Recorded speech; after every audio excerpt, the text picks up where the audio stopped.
This man has learned not to be too trusting, especially in social networks. He knows that lots of people he meets there aren't people at all. Lutz Finger helps companies and governments in the evaluation of big data. In the course of his work, he came across social bots. Social bots are algorithms which inhabit social networks, and because they develop their own life and take on a function in these networks, they seem a lot closer, trustworthy, and more personal than some one-off email. Algorithms are mathematical formulae which mimic humans, a kind of marionette.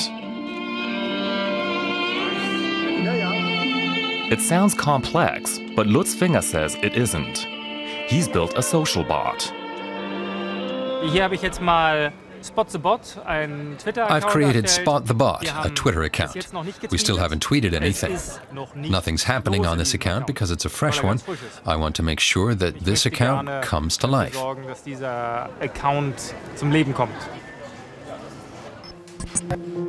He finds everything a social bot needs on the internet. For example, followers.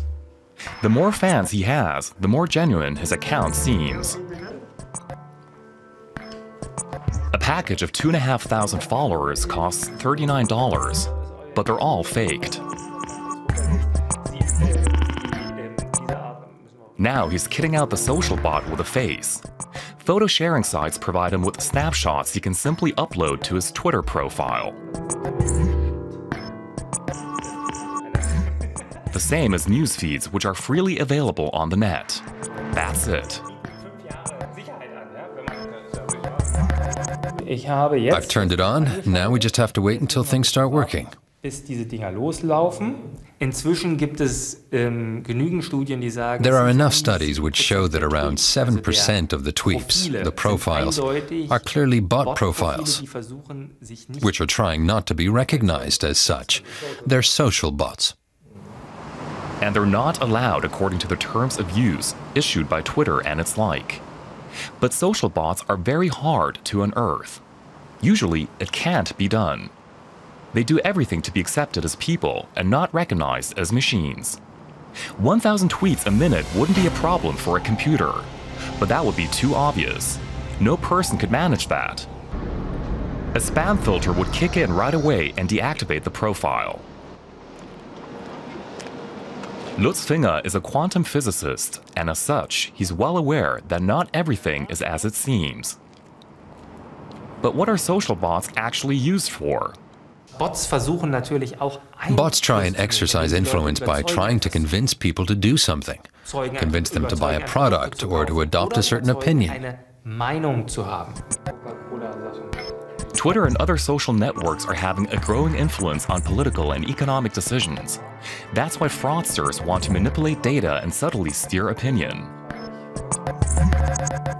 Some are discovered and removed.